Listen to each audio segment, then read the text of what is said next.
বন্ধুরা একদিন এক সমুদ্রের কিনারে একটি রোবট কারণবশত এই জায়গায় চলে আসে। কিছুক্ষণ পর একটি ইঁদুর রোবটের বক্সে ঢুকে সুইচ টিপলে রোবট অ্যাক্টিভ হয়ে যায় এবং অন হয়ে বক্স থেকে বের হলে ইঁদুরগুলো সেখান থেকে ভয়ে সমুদ্রের জলে চলে আসে। তখনই একটি বড় সমুদ্রের ঢেউ আসলে রোবট জলের স্রোতে আরেক সাইডে আসে। ইতিমধ্যে এই জায়গায় আরেক জলের স্রোত আসলে রোবট নিজের জীবন বাঁচানোর জন্য পাহাড়ের উপরে ওঠার চেষ্টা করে, কিন্তু বেশি উঁচু থাকায় রোবট এই পাহাড়ে উঠতে পারছিল না। তখনই তার নজর পড়ে পাশে একটি কাকড়া পাহাড়ের উপরে উঠছে।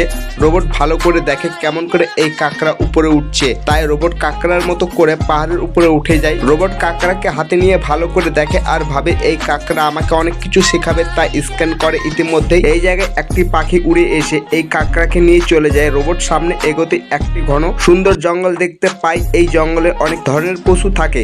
রোবট তাদের সঙ্গে কথা বলার চেষ্টা করে, কিন্তু জঙ্গলের পশুগুলো এই রোবটকে দেখে ভয়ে সেখান থেকে পালিয়ে যায়।